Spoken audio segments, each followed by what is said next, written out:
2026 अभी शुरू ही हुआ है और पहली जंग शुरू हो गई है। शायद चाचा ने सही कहा था। 26 में तो दुनिया खत्म है।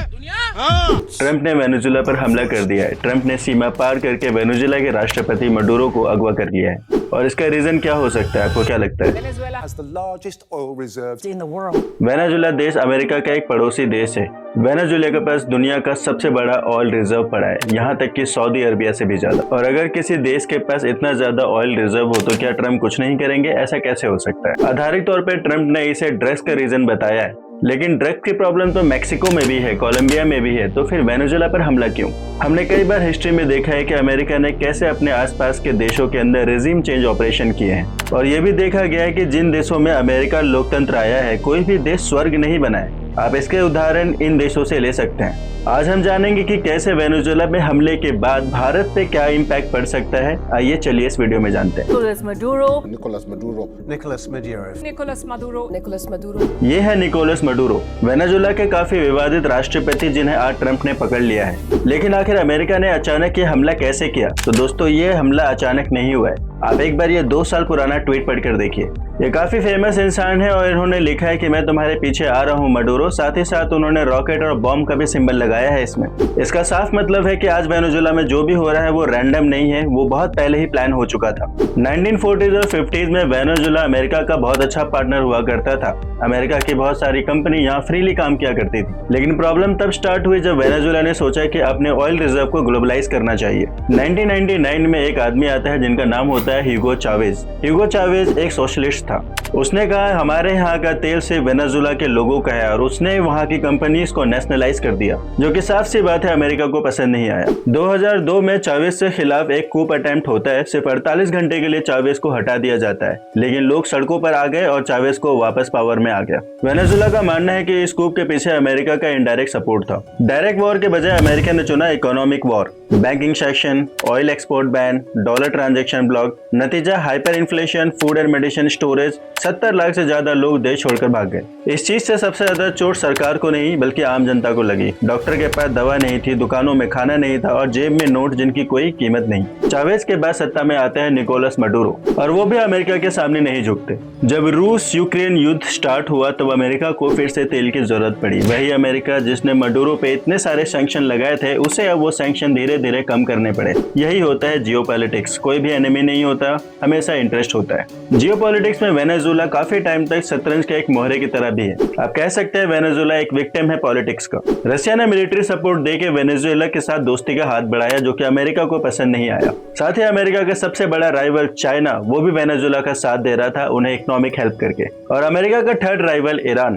तो वेनेजुएला एक प्रॉक्सी बैटल ग्राउंड है इन तीनों देशों का भी। ये बहुत समय पहले ही प्लान हो चुका था। 2 सितंबर को अमेरिका ने समुद्र के कुछ नावों को देखना शुरू किया। अमेरिका का कहना था कि इन नावों के जरिए ड्रग्स लाई जा रही हैं, और बिना किसी चेतावनी के अमेरिका ने इन नावों को उड़ा दिया। एक के बाद एक ऐसी नावों पर हमला होते जा रहे थे। 15 सितंबर को खुद ट्रंप ने अपने सोशल मीडिया पर पोस्ट किया कि अमेरिका ने 3 आतंकियों को मार गिराया है। इसके बाद 24 अक्टूबर तक लगातार ऐसे एयर स्ट्राइक होते रहे, और 24 अक्टूबर को दुनिया का सबसे बड़ा वॉरशिप USS गेराल्ड इस इलाके में पहुंचा। यह इस बात का संकेत था कि वेनेजुएला में अब बहुत कुछ होने वाला है। 31 दिसंबर तक 30 से ज्यादा नावों को उड़ा दिया गया। अमेरिका की कार्रवाई में 110 से ज्यादा लोग मारे गए। और आखिरकार 3 जनवरी को ऑपरेशन एब्सोल्यूट में क्या हुआ, ये सब हम जानते ही हैं।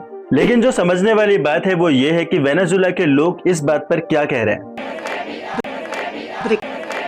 तो जैसा आप देख सकते हैं, वेनेजुएला के लोग काफी ज्यादा खुश हैं इस बात से। This is the happiest day of my life. और इसके पीछे का रीजन है हाइपर इन्फ्लेशन। आज वेनेजुएला के लोग सेलिब्रेट कर रहे हैं क्योंकि मडुरो की सरकार में ये लोग काफी ज्यादा परेशान थे। सोचा जिस देश के पास दुनिया का सबसे ज्यादा ऑयल रिजर्व है, वहाँ पे सबसे ज्यादा करप्शन भी है। ऑयल पे डिपेंडेंसी और करप्शन, इन दोनों को मिलाकर वहाँ पर इकोनॉमिक प्रॉब्लम होने लगी, जिसको दूर करने के लिए वहाँ की गवर्नमेंट ने नोट छापना स्टार्ट कर दिया, जिसकी वजह से वहाँ का इन्फ्लेशन 1 मिलियन टाइम बढ़ गया। ये इतना ज्यादा था कि लोगों ने वहाँ पर कुछ भी सामान पैसों के बदले देने से साफ मना करना स्टार्ट कर दिया। लोग घंटों की लाइन लगाते थे और कुछ भी नहीं खरीद पाते थे। वहाँ के लोग सैलरी के बदले अंडे मांगना ज्यादा प्रेफर कर रहे थे। इस चीज का फायदा ट्रम्प गवर्नमेंट को मिल रहा है, क्योंकि वो एक नैरेटिव सेट कर पा रहे हैं कि वेनेजुएला के लिए वो अच्छा काम कर रहे हैं। ये तो बस शुरुआत है। अब क्वेश्चन ये है कि वेनेजुएला में अब आगे क्या होगा। तो ट्रम्प ने खुद कहा, we are going to run this country.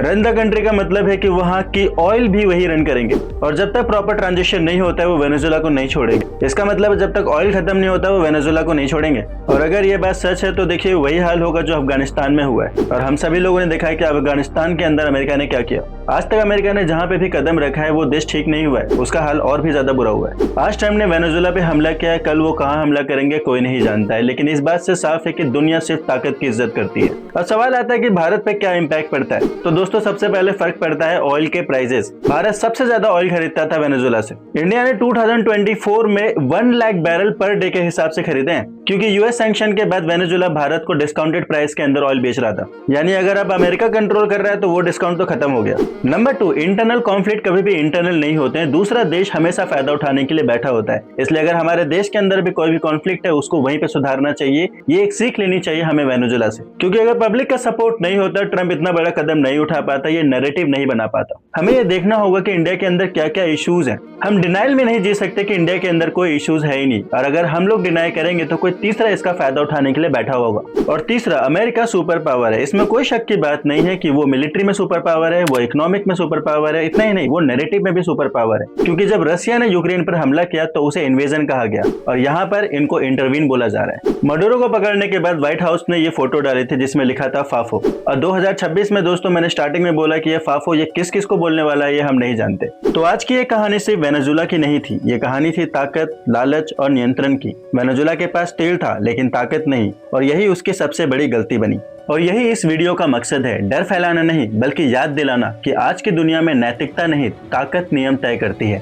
आपका इस बारे में क्या कहना है कमेंट करके बताइए, और प्लीज शमशेर जोन को सब्सक्राइब करिए। मिलते हैं अगले वीडियो में, तब तक के लिए बाय।